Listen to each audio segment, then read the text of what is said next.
If the lion is the king of the jungle, how can he be the king of the jungle?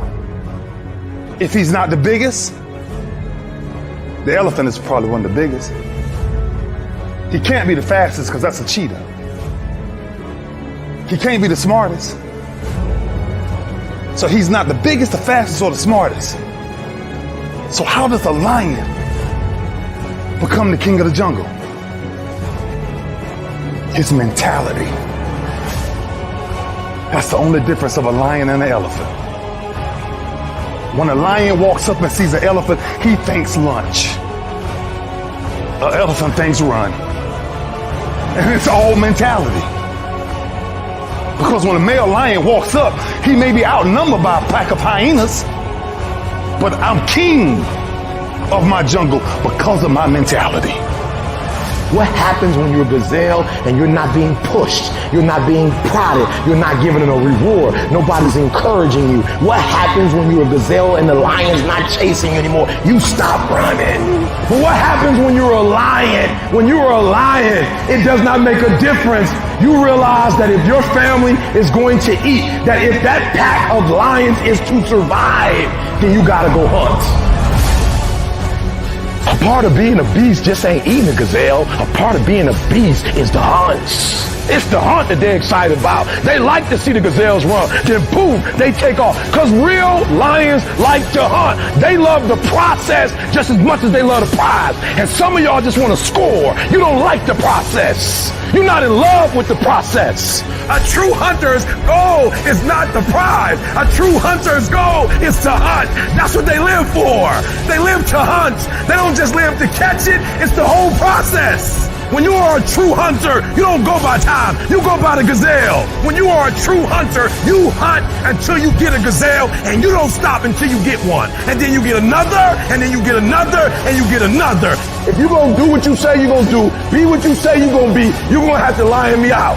You a gazelle, you gonna come up short. You a gazelle, you gonna have an average experience. You a student, I need you in lion mode. You an entrepreneur, I need you in lion mode. You try to lose weight, lion mode. You can't do nothing significant in gazelle mode, nothing. Nothing impressive happens in gazelle mode. Nothing happens in run mode, give up mode, quit mode, scared mode, fearful mode, nothing happens. Everything happens in lion mode like I'm coming to get you.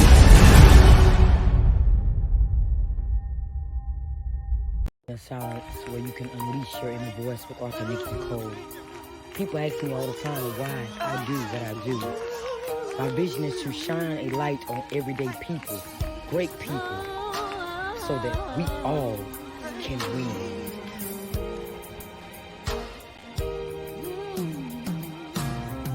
I've been through the storm, and I'm still I've been through the storm, and I'm still standing.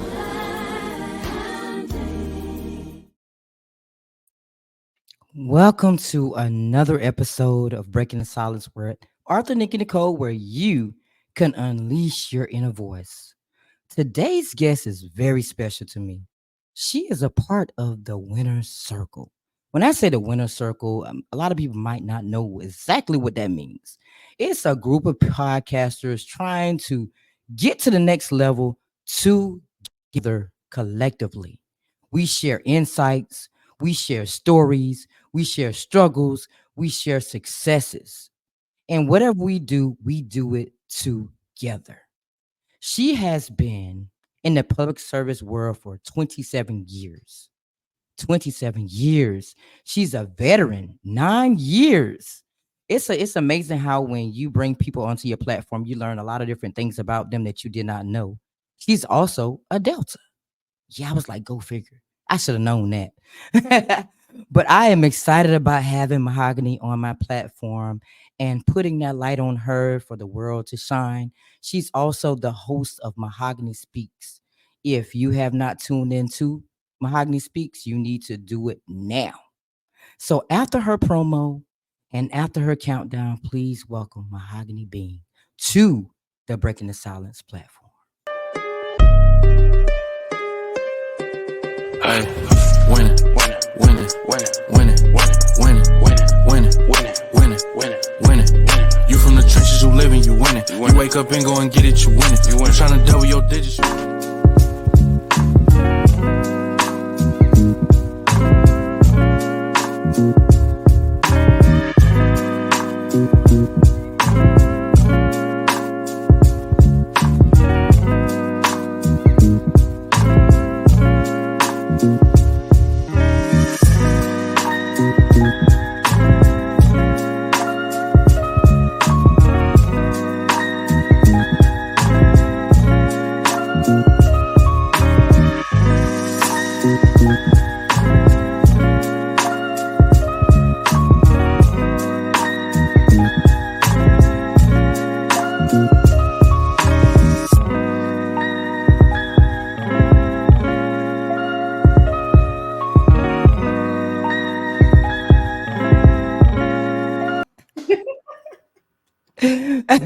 How you doing today?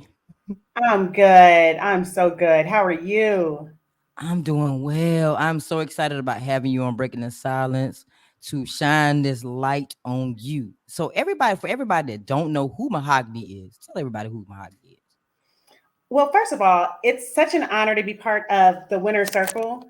I feel like, not to self deprecate, but I do feel like the runt of the group because I'm still learning this and being part of this podcast journey. And I'm learning so much, but I'm so grateful for it. I'm humble in it because there's so many talents within the winner circle. And I'm so honored to be part of your show on today, Author Nikki. It's just such a blessing. And thank you for sharing your space with me. Oh, you're So, welcome. yeah. So, as you mentioned, I have been a public servant for over 27 years, and there's a lot that has gone into there. So, when I first started, I actually worked in juvenile and domestic court in what was considered the lowest position in the court. I was 20 years old, and back then we had paper. And so, my job was to file paperwork away into the different thousands and thousands and thousands of files that get filed every year. So I did that for about 2 years, and I really wanted my ultimate goal at that time was to become Bull from Night Court. You remember Bull from Night Court? He was the bailiff on the Mhm. show. So I wanted to become a bailiff. And so I had that opportunity and served in that role for about 9 years. And my goal slowly became became for me to go to law school and ultimately become a judge. Mm. Well, in the midst of all that, I realized that that's not necessarily what God had for me at that time. And I really wanted to step out of the court because when people get to court, we're limited on what we can do for them because of the laws and the statutes. And, we are within this box and confines of how we can help people. So what I really wanted to do was to work in the community to get to people before they had the opportunity to get to court. So what can I do in the community to help before they got there in front of a judge? And so I went on from the courts, worked in a political office, and helped to start up a community relations department. Did that for about, I don't know, 12 years. And then I said, you know what? So I got my undergrad while I worked in the courts, got my master's while I worked in this political office. And then I said, I really need to get a hard skill. So then I went from the political office, I transitioned to IT. So now I serve in a role in IT, and I love it. And I'm able to marry everything that I've learned throughout these years as a public servant together and serve my state in this capacity. And I absolutely love it. The beauty of being a public servant is there's somewhat of a shelf life, even though retirement isn't what it used to be, but I'm inching closer and closer to retirement. And my goal is to be able to spend those days after I retire to possibly consult, but mainly be with my children. And I'm really excited, looking forward to that day in about 5 years. I have a set of twins. They are 7 years old. They are the love of my life, along with my 25-year-old son. He is amazing as well. And so together we form four of us. There's four of us. And we're just loving this thing called life. Nice, nice. IT world. I love the IT world. Oh my God. I thought at one point I wanted to take that journey, but then I didn't take that journey. But IT is fun. I know It's you living your best life. I love it. And the thing that I love about IT is that I'm not a techie. Mhm. And I'm on the business side. So there is soft IT practices that still need to be taken care of, such as turning that tech talk to English for our customers. Because just like in the legal field, there's legalese. In IT, there's this IT language and acronyms that the common person may not understand that we're serving. So my Right. role, in essence, is to turn that tech talk to English so that our customers know exactly what we're doing for them. And so I also translate the customer talk to the tech folks to say what needs to be done. So it's a beautiful thing. It was a gap, at least when I worked early on, that there really wasn't anyone in that space who could communicate in that way. But because of my years of service in the community and my degrees in communication, so being able to communicate and clarify what's happening has really proved helpful and beneficial throughout my career. Nice. So now you in the IT world. How did you start off as a podcaster? How did that journey start? Okay, so that's a loaded question, but I am a twice divorcee, and it's nothing that I say that I'm not proud of it. But what I realized was that, okay, what's wrong with me? Why do I continue to get married and get divorced? What is in me that's causing this to happen? One of the things that I learned through therapy is a lot of the things that we blame and we put on other people, there's really something going on internally with us that causes some of the situations and traumas that we're putting ourselves in, right? So I started the podcast initially as a platform for me to be able to process what was happening to me. I had different topics and they were personal to me. And it was a space for me to just let it out. In fact, my earlier episodes, I never published because it was just me breaking down what was happening, sharing my story, and just trying to figure out life while I was going through this healing journey. So it was birthed out of heartbreak and hurt. And it has been the best therapy. I have my counselor and my therapist, but this has been one of the main components of my therapy, having this platform to be able to share and hope that someone else is able to relate and learn something or do that self-reflection that I so often have been able to do. Nice. So Mahogany Speaks was birthed based off your emotions and based off a healing for you. Yes. Wow. Yeah. Yeah. And it's been Everybody else. amazing. And, um, my show talks about mental health. It talks about friendship. It talks about relationships. It talks about parenting. So some know and some don't know. My twins have autism. And so that has been a journey in itself. And I talk a lot about me and my ex-husband, how strong we are with being partners in parenting. And I could not do this journey without him. And so I talked a lot about parenting and we talked a lot about autism. I actually had him on the show. Mental health, politics, a little bit of politics. I do have a political analyst. Hopefully I'll be able to bring them on this season. But yeah, it's a great show. Not long, about a half hour, just for us to chat it up, get some stuff out there and receive feedback. And so I'm having a great time. I'm learning a lot along the way. Hopefully one day I'll get into the visual space as you are. Right now, we're just audio. And you can find me on Spotify and Apple and iHeart.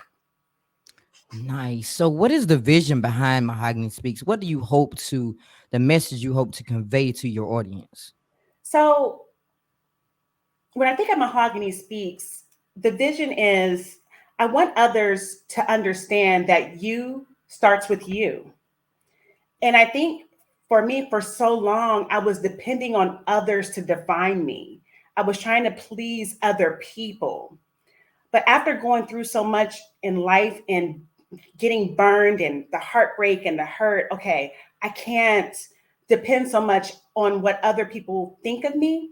I have to do things that make me happy, that bring me joy, that benefit my children, that allow me to love the proper way.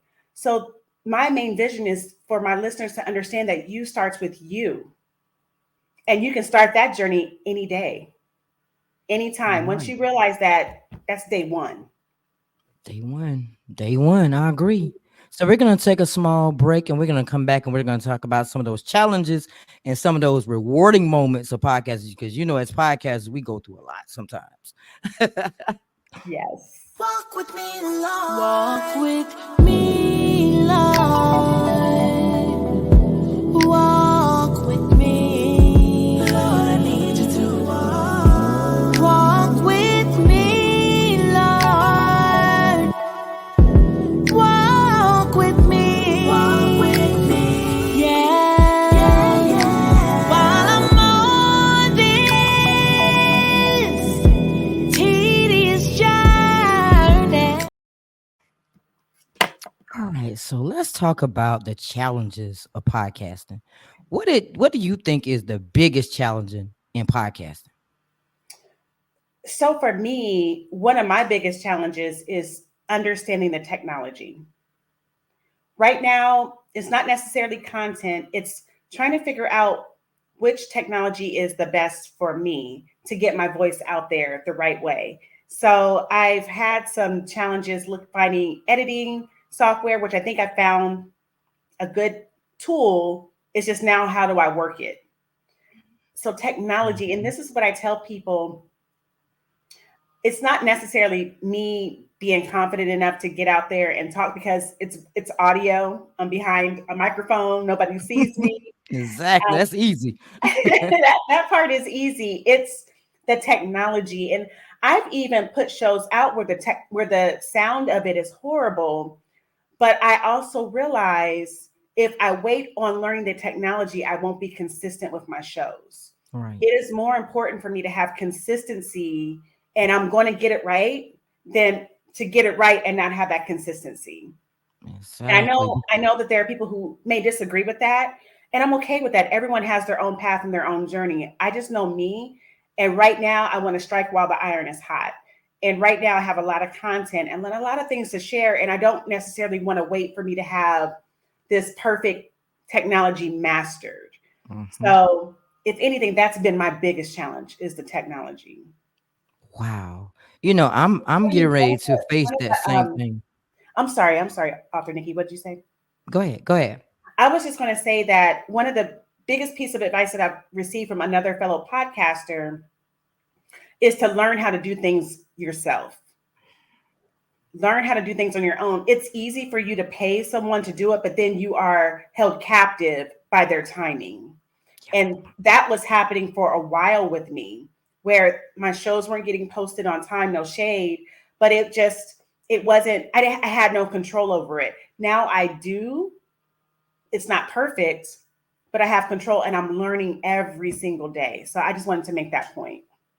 You're right. Whoever gave you that advice gave you some good advice because when it comes down to your stuff, you want it to be right. And if you don't have no kind of nothing on that, it's you don't know what's gonna happen. You don't know when it's gonna be released. You don't know what the groundwork. So yes, do things yourself. Yes, It's gonna be hard, it's gonna be long nights, it's gonna be a lot to it, but do it yourself. At least you know that you're putting out good stuff. And you know when it's gonna absolutely. release. Absolutely. And I have to agree that, technology with the audio, I'm starting to like shift over to audio a little bit. So now I'm facing some challenges in that area too, because yeah, I look, I commend y'all. I don't know how y'all do it, but I'm gonna try it out just to reach more people to see how it goes. And yeah, we gonna see where this goes. So out of all of that, on the flip side, what do you think is the most rewarding part about podcasting? Oh, I don't want to sound vain, but to look at the stats and to see them grow and to say that I'm global, that's crazy to me. That has been the most rewarding benefit of podcasting, is that somebody values the content that I'm putting out. It's not for everybody, but somebody appreciates it. And that to me has been the most rewarding. Nice. Yeah, Global. global. Go Crazy. ahead now. Go ahead now. I do Wow. want to, See, if I can, I want to take you back just a little bit. So I started out with the hurt and heartbreak, and I started recording episodes that were not published. I failed to mention that in between the first set of shows that I recorded and Mahogany Speaks actually launching, I was selected to be, I was a contest winner to be a co-host on another podcast called Dear Sis. And I saw so, that. yes, so I was able to really get my chops together, because, that's no holds barred, that show, Dear Sis, shout out to Dear Sis, and MJ in New Pot City out of New Jersey. But that show is just really raw, and we had a lot of fun. And so I won that spot for 6 weeks. And so I was able to really get the jitters out, get the nervousness out, interview people for the first time, being asked questions on the spot, and I was expected to have an answer. I learned a lot going through that experience. And so when I was ready to launch Mahogany Speaks, I was ready. I was ready to go. Nice. So how long have you been podcasting? Only about a year. I started this time last year. Wow. And Mhm. global already. Global. Now I may Nice. only be one or two people, but I can see where they're watching from or they're listening from. Nice. So Yeah. what is like one of your biggest pet peeves? I have a lot of those, to be honest. In podcasting. In podcasts, what is your biggest pet peeve? So I think one of my biggest pet peeves is when you don't have that control and someone says they're going to deliver a product to you and it doesn't happen timely. And if I say my show is going to be posted on X day and you're not posting it until 2 days later, that's me. It's a reflection of me. So, which is why I took my power back. It's not perfect, but I took my power back so that now I'm in control. So that was the biggest pet peeve. Right now, I'm enjoying the ride. I know you, author Nikki, you're doing this full time, and I aspire to do this full time one day soon. But right now, I'm just having a good time, and let the chips fall where they may. And I'm going to make mistakes. I may say something that I shouldn't say. I'm learning, and I'm having a great time. But I'm grateful for the grace that I've received throughout this journey. It's rewarding. It really is. Yeah. So, for all those other podcasters out there, some think that you just press play. For those podcasters that are lost out there, is podcasting just press and play? It is not. So my process is I actually have a whiteboard, and for my seasons, I write down the topics that I want to discuss for each episode. And then I determine if I want a guest for that particular episode. And if I do, I reach out to them early on and we discuss what we want to talk about. And I say we because it's a collaboration. I want my guests to understand that this is a show to highlight them. And I would never want to ask them anything that they were uncomfortable talking about. So that's that component when it comes to the guests. So there's a lot of conversation that happens prior to them actually coming on the show. And then I also don't just like talking off the top of my head. I like to get some sort of whatever the topic is, get some sort of research to add to what I'm going to say, some stats, some figures, something, because I don't want to come on Mahogany Speaks, even though it's an opinion-based show. I like to have stats, because I don't want to steer anyone the wrong way or say the wrong Right. thing. And so there's a lot of research that's done before actually pressing play. You're right. You're right. You know, in the beginning, I was scripted.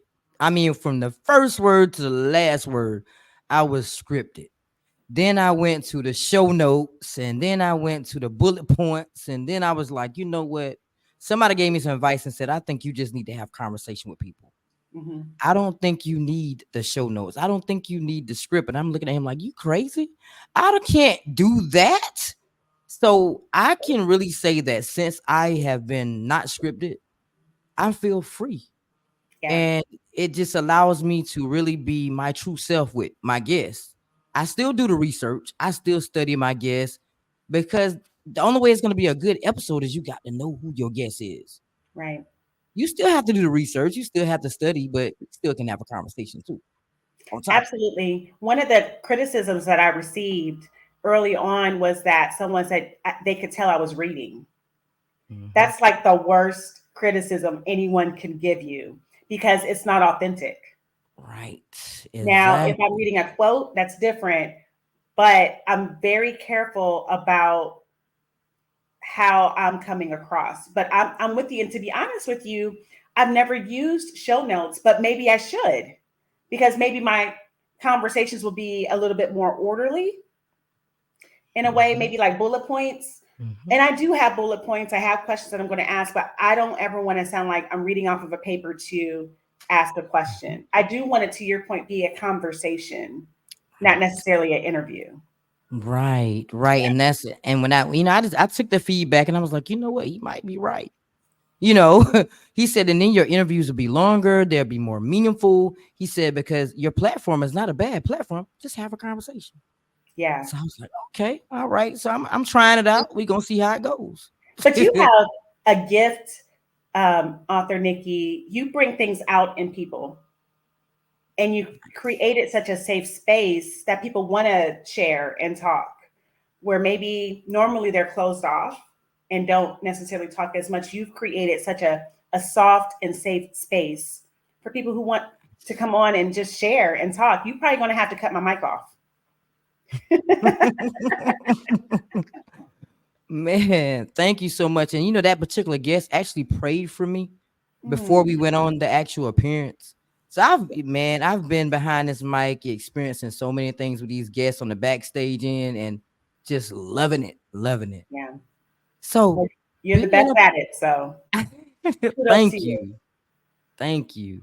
So being a part of the winner circle, how has that changed your life? It is such a tremendous blessing. I don't know how y'all found me, but thank God y'all found me. I just feel so honored and undeserving because there's so many brilliant minds within the winner circle. I mean, you guys have made me level up.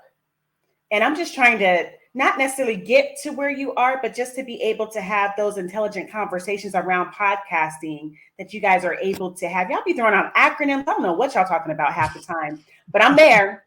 I'm there. It has been such a great piece of this podcast journey for me because oftentimes or prior, I was rolling solo outside of Dear Sis. It's me in this isolation trying to figure it out. But to be able to ask a question and to get feedback, that moves mountains in someone's podcast journey. It really does. And it's such a great benefit. And I hope one day to be able to contribute the way you guys contribute and pour into me. Hopefully someone else will come and I'll be able to do the same because I definitely want to return the favor. You definitely pay it forward with newbies like me. So it's just been a great experience and I'm grateful to be part of the winner circle. I don't know how y'all found me, but thank God I'm here. We love you and we're glad you're a part of the winner circle. We're honored to have You guys listen, too. you've been podcasting longer than me. I've And only that's been bad podcasting because I'm not February. nowhere near on your level. Man, yes, you are. Yes, you are. Yes, you are. You got to believe in yourself. It starts with you now. Yes, it does start with me, but I also know that I don't have the bandwidth to invest the time that I need to to get to where I want to be right now. And I think recognizing that, it allows me to not be so hard on myself. Right. If I could invest the time, I know I would be on a different level. But I'm taking it baby steps and I'm not quitting. My goal is to just be consistent. That's it. Just be consistent.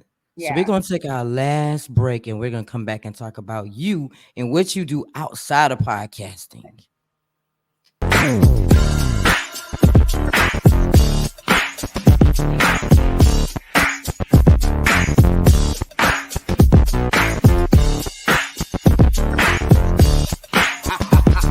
better put them hands together and act like you know it.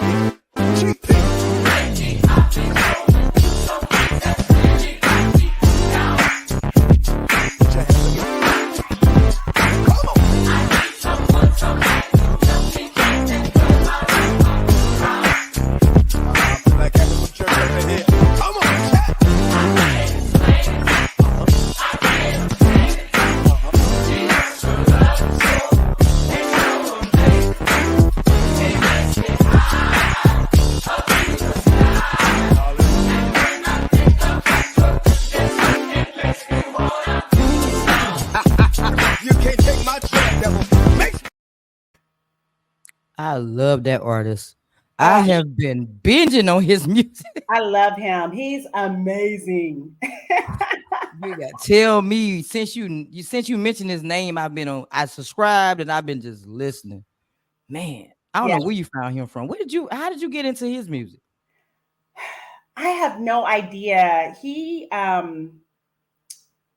did this song with, I forgot his name. He's a relative of the Clark sisters. I forgot his name. I think he might be related to the Clark family, possibly Jan Hunter Jr., possibly. But I found him through just listening to music through my Alexa and subscribe to him as well. And he's just one of my favorites. Yes, he's my favorite. Nice. So outside of podcasting, what do you do? So, I'm really excited about something that I've been working on since the twins were 2 years old. So I'm going to give you a little bit a story and then it'll make sense. So when the twins were about 2 years old, first of all, they have a speech delay because their first language was twin talk. Okay, so let me level set. And one day my credit card, my debit card, my license all went missing. And I would ask them, did you take mommy's stuff? Did you take mommy's cards? And they would talk to each other and laugh at me and run in different directions. 2 years old.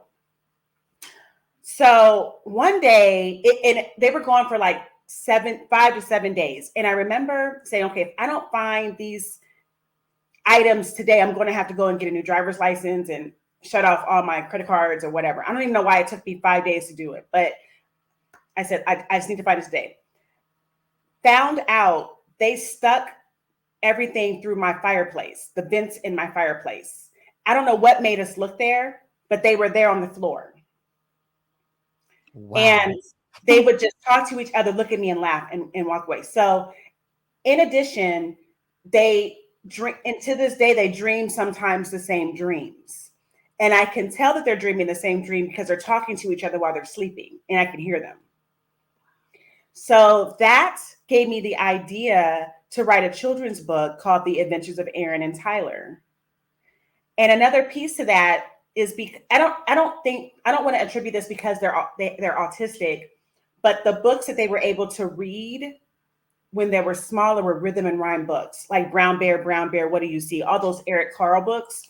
Those were the books that they were able to read and be able to read. They were the rhythm and rhyme books. So I wrote a rhythm and rhyme book called The Adventures of Aaron and Tyler. Yes. And I self-published it first and didn't like the illustrations. So I went through a whole illustration piece, got a great, amazing illustrator. And I'm going to be re-releasing that book. But then I'm also going to be releasing 2 affirmation books. One is for young ladies and one is for young men. And there's affirmation books everywhere, but I felt in my spirit and in my heart to do one. And in this affirmation book, there will be some journaling in there. I love to Mm, journal.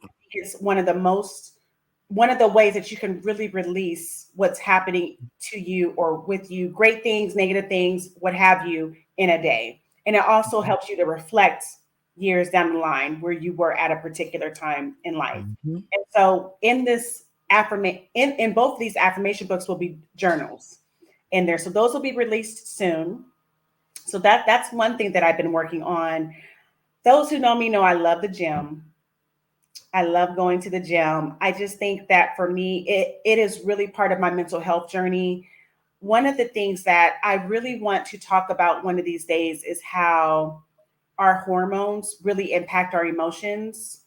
And this is really going to be saved for one of those conversations that we have about women and men and asking men for grace, because we try to give men grace, and I want it vice versa. And I just really want to share, when women have children and go through, and if they go through postpartum and then their body is trying to just recalibrate, all the hormones are everywhere, it really impacts us mentally. And Right. so one of the ways that I've been able to try to combat that in recent years is by going to the gym on a consistent basis. It really helps me mentally, not only physically, but mentally. And plus, I'm getting to an age where I really need to do things for my health. I have been known to have high blood pressure, and this has kind of helped to combat that a little bit. So the gym is like my safe space. Mhm. And it's something that I try to do at least 4 to 5 times a week. And I couldn't live without it. And, Ah, as you mentioned, I'm a proud member of Delta Sigma Theta Sorority Incorporated. I love my sorority and everything that we do. I know that if you're not familiar with Greek life, people are familiar with how we step on the college campuses and our little sayings and songs and what have you, chants. But we are really an organization of service, public service. mhm. And one of the hallmarks of my life is community service. And this has been an opportunity, me being part of Delta Sigma Theta sorority, to serve my community. And so that's a huge proud accomplishment of mine, is when I was accepted into this amazing membership. So that's just a little bit about me, what I do outside of podcasting, in addition to working as a public servant day in and day out, which I absolutely love, with my children. Trying to maybe date, haven't got there yet. Haven't been on a date ever, really, because I was, a little bit of background, I was married when I was 21 to my Wow. first husband, and we were married for 12 years. We have our son Parker. He'll be 26 in August, and then got remarried about 3 years later, and we were married for about 9 years. And so I've never dated. Everyone Wow. that I've been with, I've married. And so doing some self-reflection on that, and just really thinking about or considering just going out there and dating and having fun. But I just don't know how to do it, so I haven't done it. I've kind of shied away from it. Oh man, with the world the way it is now, I'll be scared. Yeah, yeah, Honestly. yeah, yeah. Funny, So funny that's story me is, in a nutshell. yeah, I grew up around a lot of deltas. So I Oh, have a okay. I have a huge respect for deltas, because I literally was a child, and every person in my church, all the teachers that were in there, they were deltas. So they Yeah, had the colors on their cars, like they had this. I respect deltas to the thank you. fullest. Thank you. Um, and I know what you stand for, and everything that deltas do. They do a lot of community work, a lot of things they do. So yes, I have a big respect for deltas. I just had to let you know Thank you. that. I appreciate that. Thank you so much. And congratulations on your book Thank that you're you. gonna put out. I'm definitely gonna be a buyer of it, because affirmations are important in your life. If you don't Yeah, get up with those affirmations, your day is gonna start off bad. yeah, yeah. Really. So we're gonna Having go those to intentions. our last break. And when we come back, you're going to be on the stage. And I want you to let everybody know where they can find you, Mahogany Speaks, how they can follow your journey, and just give a little bit of advice to somebody that's trying to do something in their lives and they just don't know where to start.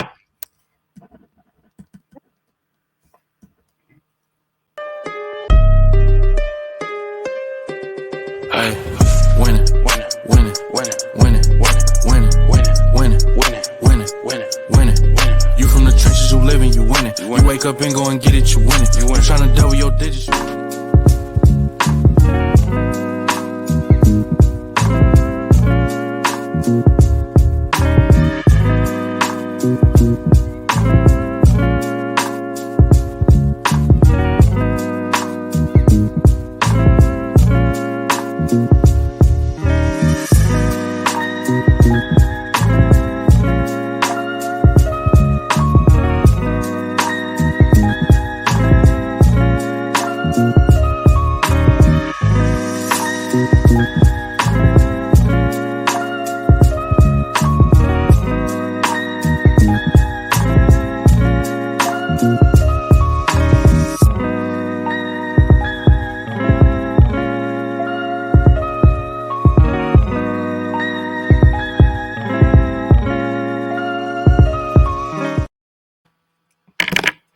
All right. Hey.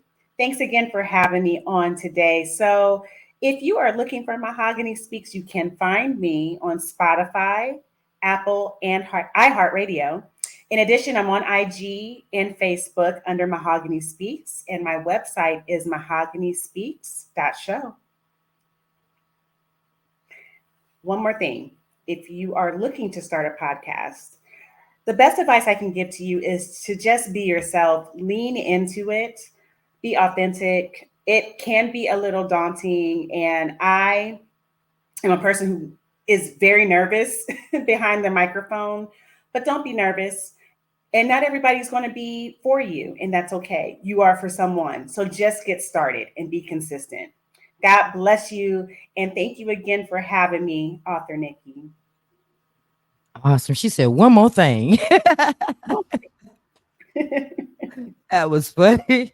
Well, thank you so much for being a guest on Breaking the Silence and letting me shine the light on you and highlight you as a winner. We are winning, and we're going to continue to win, and we're going to get to the top collectively. I'm excited. Yeah. Me too.